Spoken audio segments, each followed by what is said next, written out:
Hey everybody, Ryan here with Ray's Latest. Today we're going to talk about a few things just on the top of my mind, as kind of along with how spring training has gone so far, as well as Kevin Cash kind of comes out and speaks on a weird rule that you don't really hear too many coaches kind of complain about, but his reasoning behind it is pretty real, and he comes out and he says some things about it, so I'll kind of touch base on that.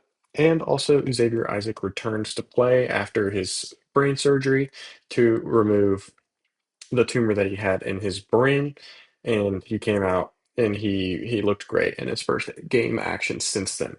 But first, just want to talk about Kevin Cash speaking on this new rule. And the rule in question is, down the baselines, the coaches' boxes. Obviously, there was always the rule where you're supposed to be in between the line in between the box you're supposed to be, but usually umpires would kind of they would let you go kind of as far out into the outfield as you really wanted to, and they wouldn't really say much to you about it. It was more of just the closer and closer you got to home plate, they would kind of raise some questions.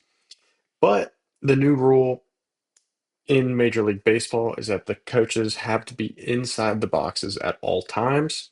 And this is just to mitigate pitch stealing and stealing grips because the farther and farther you get into the outfield, the further and further behind the pitcher you can get. And if their hands and their gloves on a curveball like this, but if it's like this on a fastball, you can see the different stuff and you can relay that to the hitters, obviously, and pretty much just steal the pitches and know what's coming.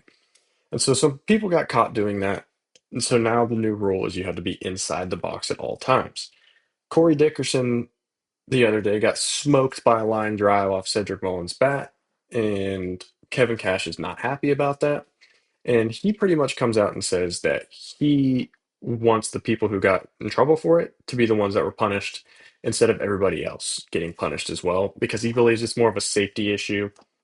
And granted, when you have major league hitters 90 feet away from you and they hit the ball 115 miles an hour off the bat, you can move to a certain extent, but you don't have a glove. You can't catch it. And so, like, if it's a hard line drive right at you, you're supposed to just catch it if you're playing first base. But when you have nothing but a little tiny helmet that doesn't even cover your ears, it gets a little scary and it gets a little dangerous, especially being that close. So I completely understand where he's coming from. He says, I don't know if we're making the best decision doing that with the base coaches. It doesn't make a ton of sense to me. They're already a little indefensible where they are, and now we're asking them to stay in a box. I know they have some wiggle room, but I can't quite grasp how we're all penalized for the wrongdoings of some select individuals with tipping pitches, cheating, whatever you want to call it. He said, whether it's the club or the individual doing it, I think there's a better way. Punish those individuals. When a player cheats, he gets punished for a long time. Take a first base coach off the field for a long time, and that'll end it. Take a salary from him, that'll end it. He said, we laughed when Dickerson got hit. It was funny in the moment. I'm glad he's okay, but I think MLB needs to revisit their stance and where their stance is on that box. They're too close when they don't have to be. So, like I was saying, his arguments they make he makes a great point. I mean, from a baseball perspective, especially at a big league level, they're hitting that ball really hard and they are indefensible. They have nothing to protect them other than the little tiny helmet they have on their head, which at the end of the day, I don't think is really going to do too much either way. If you get hit in the head, it's still going to hurt. So I like what he's saying, kind of just punish people who get punished, but from a former pitcher perspective, I get it. You're not supposed to be tipping your pitches and things of that nature. And if you are tipping your pitches enough to where other people can see, they're probably not the only ones on the field that can see it. That's my kind of thing from it. If the first or third base coach is the only one that's going to be able to see you tipping your pitches, there's another person in that ballpark that works for that organization that is trying to steal your pitches that can tell regardless. So I don't think that it's a big problem kind of having them where they're at. I think they should be able to go up and down as far as they want to a certain degree. Obviously, they shouldn't be in the outfield grass. They should be in a relative area around third base. But I think just if I'm standing on the third base coach's box and Aaron Judge is hitting, I think I'm going to want to stand 10, 15 feet further back than I normally would. And that's just because I don't want to get hit in the head with a 115 mile an hour line drive. That's just me.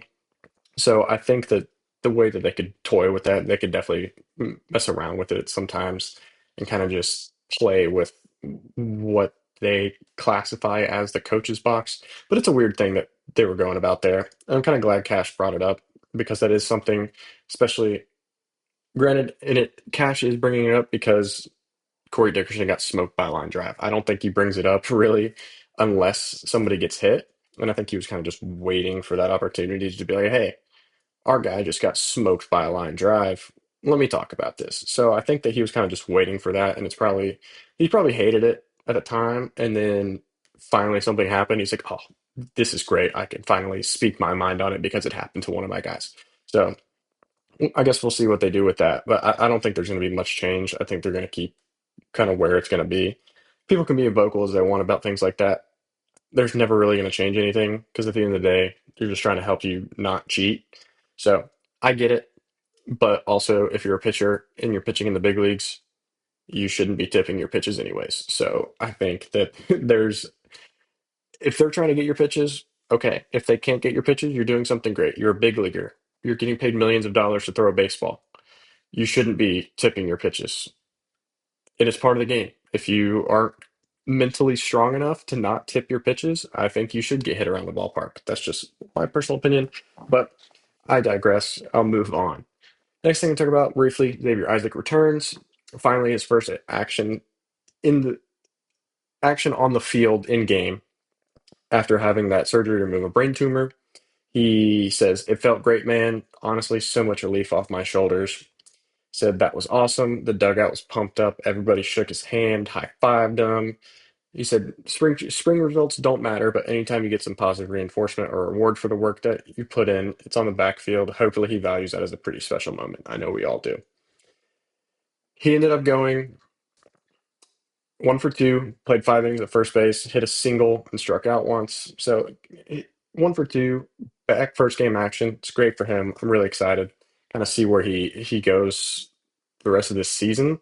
So we'll kind of see how he progresses if he's in AAA this year, and kind of just see how that slow kind of get back into the game is. Because honestly, especially being a hitter, being away from the seeing live pitching for that long with such a traumatic injury, not injury necessarily, but such a traumatic experience that you had to go through.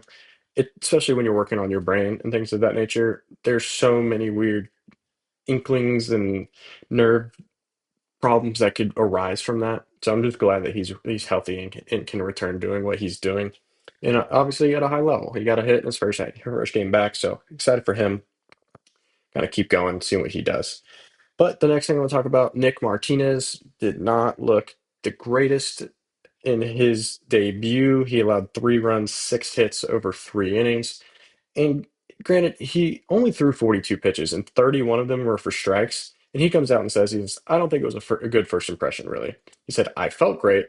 I was throwing a lot of strikes, which 31 for 42 is pretty dang good. He said, so there's a positive takeaway from that. He said, pitch movement was also great. He said, but I don't think my execution with 2 strikes, kind of that get out, get him pitch was not going too well. So obviously, 2 strike pitching is more important than 0-0 pitching, in my opinion. If you have a guy 0-2, well, granted, actually, let me rephrase that. The best pitch in baseball is the first pitch strike. That's the best pitch in baseball. But if you have a guy 0-2, 1-2, you can't throw, even if you have a 3,500 spin rate slider. If you throw a 3,500 spin rate slider 0-2 middle in the big leagues, somebody is going to hit it really hard. And I don't care who you are, if you do not execute well with whatever pitches you are throwing with 2 strikes, you are not going to succeed at a big league level. And obviously, he knows that. He came out and said that.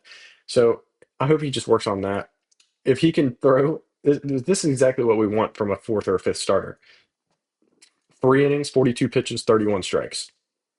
Granted, he gave up 3 runs and 6 hits in 3 innings, but if you execute better with 2 strike counts, you execute better just meticulously throughout counts and things of that nature.